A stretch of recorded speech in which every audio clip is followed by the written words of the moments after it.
Hi, 52F. Never thought I'd be writing this, but life has a way of throwing curveballs when you least expect them. My son has been dating this girl for about 8 months now. Let's call her his girlfriend. From the moment I met her, something felt off, but I kept my mouth shut because my son seemed happy, and that's what mothers do, right? She comes from old money, the kind where they have summer homes in 3 different countries and fly private. Meanwhile, we've always been solidly middle class. I've worked as a high school teacher for 25 years, and my husband runs a small plumbing business. We're comfortable but definitely not wealthy. We've given our 2 kids a good life, put them through college with some loans, and managed to save a bit for retirement. It's not glamorous, but it's honest work. The first time I met her was at a family dinner back in March. She showed up in a dress that probably cost more than my monthly salary, looking like she'd stepped out of a magazine. Throughout dinner, she kept talking about her recent trips to Paris and Tokyo, her father's yacht, and how she was taking a break from her studies at an elite university to find herself. My son sat there, practically glowing, while I noticed how she barely touched the lasagna I'd spent hours making. But I bit my tongue. My daughter warned me later that night, saying something wasn't right about her, but I dismissed it as just different backgrounds. Give her a chance, I said. Your brother seems happy. Over the next few months, we saw them occasionally. Each time, she had some subtle way of making us feel less.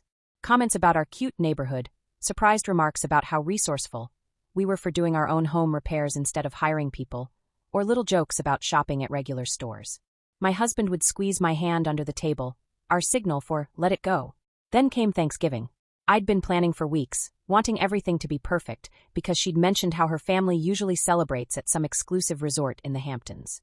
I even bought organic ingredients, stretching our grocery budget, because she'd once made a comment about common supermarket produce.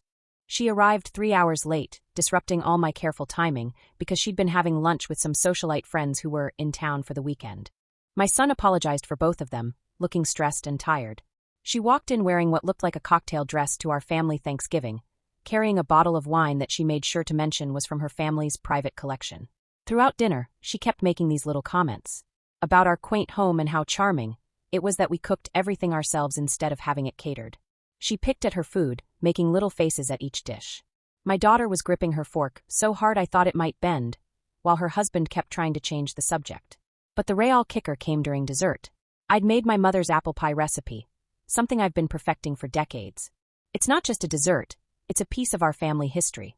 My mother taught me to make it when I was 12, and I've made it every Thanksgiving since she passed away 5 years ago. The recipe card is worn and stained, but I know every word by heart. She took one bite, made this face like she'd tasted something awful, and said, "Oh, how rustic. I guess this is what people mean by home cooking." Then she started telling everyone about the Michelin-starred restaurants she usually goes to for Thanksgiving, and how she couldn't wait to take my son to experience real cuisine. My son just sat there, looking uncomfortable but not saying anything. I excused myself to the kitchen, trying not to cry. I could hear her through the walls later, laughing with her friends on the phone, describing our backwards Thanksgiving like it was some kind of poverty tourism experience. My daughter followed me, furious and ready to say something, but I stopped her. "It's not worth it," I said. "Let's just get through the evening." That night, after everyone left, my husband held me while I finally let myself cry. Not just about the pie, but about how this girl was changing our son. How he seemed embarrassed by us now, making excuses for our simple lifestyle. How family dinners had gone from warm, laughter-filled evenings to tense affairs where we all walked on eggshells. The next few weeks were quiet. My son called less frequently, always with excuses about being busy.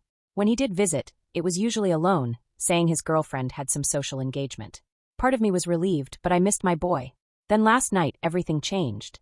Around 9 p.m., our doorbell rang. There she stood, mascara running down her face, wearing what had to be the first non-designer outfit I'd ever seen her in. Her perfect composure was gone. Apparently, her parents found out she'd been lying about graduating college. Not just dropping out, she had actually created fake transcripts and acceptance letters to a graduate program to keep getting tuition money from them. She'd been living large on their money while pretending to be in school for the past year and a half. They cut her off completely. All her credit cards are frozen, her apartment lease is ending in a week, and she has nowhere to go. Her designer bags are stuffed in her car, and she claims all her friends have suddenly become too busy to help. My son is away at a medical conference and unreachable for the next few days.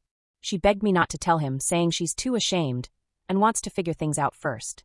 According to her, her parents have blocked her number and told other family members not to help her. Apparently, this isn't the first time she's lied to them, just the last straw. She spent an hour crying at our kitchen table, the same table where she'd looked down her nose at our Thanksgiving dinner.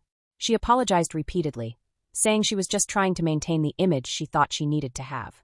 Said she'd never had to face consequences before, and she's terrified. The girl sitting there was so different from the polished socialite who'd humiliated me in my own home. Her designer makeup was gone, showing a young, scared face that suddenly looked much younger than 23. She admitted she has zero work experience, no actual degree, and no real skills. She's applied to some places, but with no experience and an incomplete education, it's not going well. She begged to stay with us until she figures things out. Said she's sorry about everything and that she was just trying to impress everyone. She's staying at a cheap motel right now, calling and texting constantly. Her messages swing between desperate pleas and attempts to maintain her dignity. My husband and I stayed up most of the night discussing it. He thinks we should help her because it would show we're better people than she is, and because despite everything, she's important to our son. He suggested we could use his business connections to help her find a job, teach her some real-world skills. But I can't forget how she made me feel in my own home. How she nearly ruined what should have been a beautiful family Thanksgiving. How she made my son start to look at us differently. The memory of her mocking my mother's pie recipe still stings. Here's where I might be the AH. I'm considering telling her she can stay, but with conditions. She'd have to work at my husband's plumbing company doing office work, learning how to answer phones, file paperwork, deal with customers. Help with housework too. Basically, show her what real life is like for most people. My husband thinks this is petty, and we should just help her without conditions. What's really getting to me is that this girl who looked down on us for months is now realizing that our simple life is actually stable and secure. We might not have private jets and summer homes, but we have something more valuable: independence and self-respect. Part of me feels like this could be a chance for her to learn some humility, but another part thinks I'm just being vindictive. My daughter thinks we should stay out of it completely. She believes the girlfriend is manipulating us and will go back to her old ways as soon as she figures something out.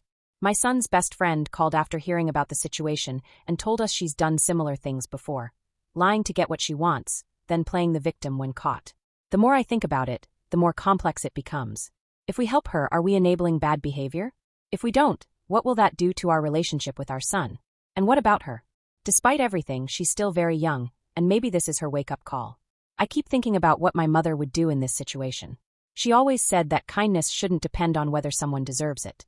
But she also taught me about self-respect and not letting people take advantage of you. The girlfriend is running out of money for the motel. My son will be back in a few days. I need to make a decision, but every option seems wrong in some way. Help her unconditionally? Help her with strict conditions? Or tell her she needs to face the consequences of her actions on her own? Am I the AH if I set these conditions? Should I just help her without strings attached? Or should I keep our door closed? And what about my son? Do I tell him what's going on despite her begging me not to? Edit. Some people are asking why her friends won't help. Apparently, most of them are from her same social circle, and her parents have already spread the word about her lies. No one wants to risk their own social standing by helping her. Edit 2. To those suggesting she just get a regular retail job, she's applied to several places, but has no work experience at all. Not even summer jobs or internships. She admitted she doesn't even know how to make a resume. Edit 3. A lot of you have asked about her parents' side of the story. From what I've pieced together, this isn't just about the fake college transcripts.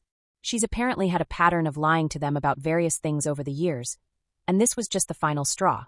Edit 4. Thank you for all the responses. I'm reading every comment and trying to think this through carefully. My son just texted that his conference is ending early, so I probably have about 48 hours to figure this out before he gets home. Thank you for watching. If you enjoyed this story, please hit that subscribe button. Don't forget to give it a thumbs up and share it with friends or family who might enjoy it too. Your support means a lot. And if you have any thoughts, questions, or story ideas, drop them in the comments below. I'd love to hear from you. See you in the next story.